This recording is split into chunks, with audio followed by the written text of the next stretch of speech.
Bonjour. De mon côté, je fais de la physique quantique.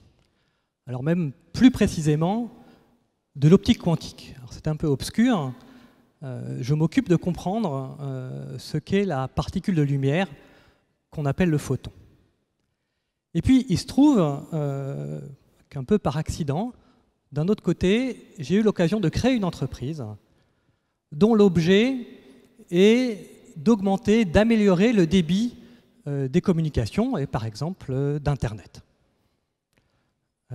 Et donc, ce que je voudrais vous montrer aujourd'hui, c'est que même si cela est arrivé par accident, ce n'est quand même pas tout à fait par hasard. Mais si vous le voulez bien, revenons à nos photons. Alors, qu'est-ce que l'optique quantique ? L'optique quantique, c'est une science dont l'objet est de comprendre justement la structure fondamentale de la lumière.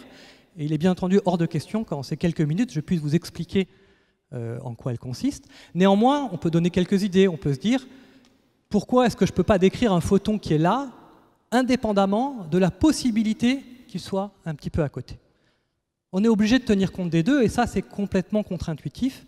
C'est très différent de la physique classique, où les objets sont bien localisés, sont indépendants les uns des autres. Alors, plutôt que de rentrer dans ces détails, je vais vous donner quelques applications, mais je vous rassure, ce sont des applications de chercheurs, donc vous n'allez pas y comprendre beaucoup plus. Néanmoins, ça vous dit un peu mieux sur quoi je travaille. L'application la plus connue, c'est ce qu'on appelle l'ordinateur quantique.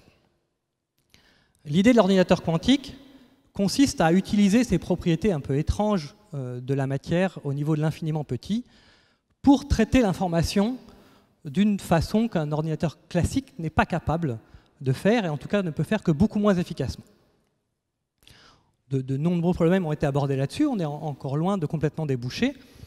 Et donc c'est pour ça que je voudrais plutôt m'appesantir sur une autre application un petit peu plus concrète, même si le nom reste un petit peu barbare, c'est ce qu'on appelle la métrologie quantique.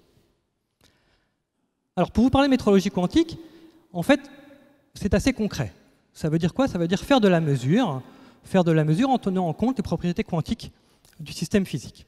Un exemple assez simple, c'est imaginer que je veuille mesurer la distance entre la Terre et la Lune.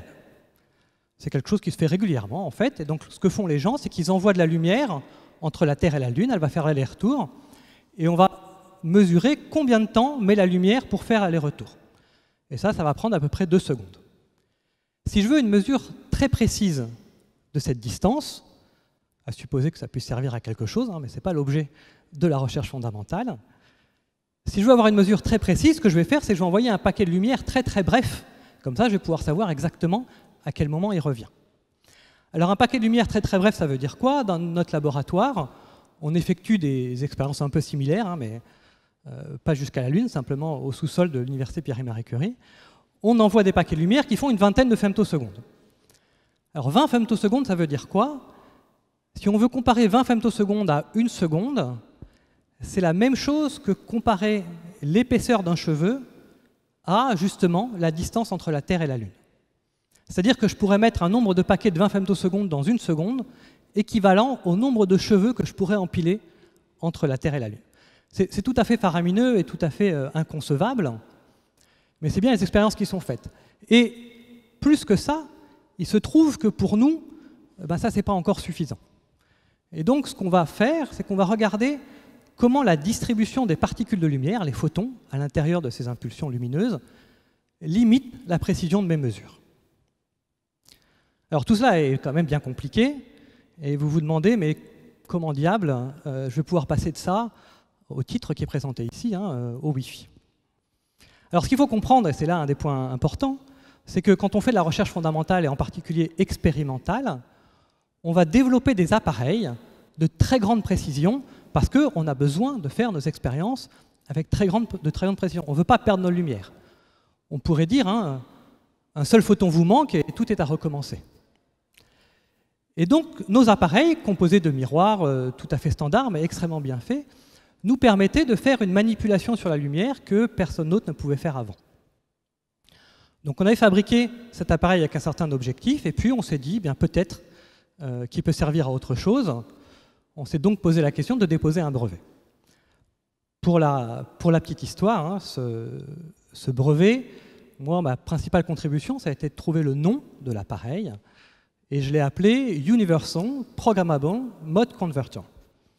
Donc je vous laisse réfléchir à l'acronyme, hein, ça faisait UPMC. Et grâce à ça, l'université nous a permis et a même financé le brevet. C'était une bonne stratégie. Alors maintenant, bien entendu, il va falloir qu'on change de nom, parce que ça ne marche plus avec la nouvelle université, mais nous verrons bien. Mais ça ne suffit pas de poser un brevet. Donc nous, on avait posé un brevet, mais finalement, on n'avait aucune idée de l'application de ce brevet. Et au détour d'une conférence, un chercheur d'Alcatel-Lucent, donc une entreprise de télécommunications, est venu nous voir en nous disant, vous savez, votre appareil, c'est de ça dont j'ai besoin pour augmenter le débit dans mes fibres optiques. Alors un autre gros mot, la fibre optique, dont vous avez bien entendu parler, puisque maintenant elle est déposée partout. La fibre optique, c'est un long fil de verre à l'intérieur duquel on fait passer la lumière. Alors le long fil de verre, de nouveau, hein, il a à peu près la taille d'un cheveu, il est même souvent plus petit, et il est utilisé partout. Vous en avez sous l'Atlantique, vous en avez dans les villes, et à chaque fois que vous passez un coup de fil, un coup de téléphone, à chaque fois que vous utilisez Internet, à un moment ou à un autre, l'information, elle passe dans ces fibres optiques. Eh bien, il se trouve que ces fibres optiques sont saturées. C'est-à-dire que la quantité d'informations qu'on y fait passer est trop importante et on ne sait plus quoi faire. Donc les chercheurs d'Alcatel et d'autres grandes entreprises ont développé des nouvelles fibres très légèrement plus grosses dans lesquelles on peut faire passer plus d'informations. Et ce qui est amusant dans cette histoire, c'est que autant ils savaient faire des nouvelles fibres, mais ils ne savaient pas comment mettre la lumière à l'intérieur. Et notre appareil apportait une solution à ce problème-là. On pouvait mettre de la lumière sans en perdre. L'aventure a démarré, on a créé notre entreprise en 2013. L'entreprise est installée à Rennes, elle fait 35 personnes. Et en attendant de poser des nouvelles fibres sous l'Atlantique, hein, on s'applique quand même à des fibres qui existent déjà, notamment celles des deux Alpes. Et donc si vous allez faire du ski en haut des deux Alpes et que vous avez de la 4G ou du Wi-Fi, ben vous pourrez remercier Sorbonne Université, hein, c'est un peu grâce à elle. Et si vous voulez bien, je voudrais conclure cette petite présentation en musique pour donner un petit retour qu'on aime bien faire en sciences fondamentales, parce que l'appareil qu'on a développé, que maintenant l'entreprise développe, est d'une extraordinaire sensibilité. Il effectue des choses dont moi-même je n'avais pas la moindre idée au départ, et donc il revient dans notre laboratoire. C'est-à-dire qu'il devient de nouveau un objet d'étude et un objet qui nous sert à faire de nouvelles expériences. Pour citer un exemple, hein, on se pose la question, est-ce que cet appareil peut nous servir à faire des mémoires quantiques multimodes? Alors voilà qui est intéressant, hein, vous allez me dire, mais à quoi ça peut bien servir une mémoire quantique multimode? Eh bien, moi non plus, hein, je ne suis pas complètement sûr de savoir, mais ce que je sais, c'est que ça servira bien à quelque chose. Et je vous remercie.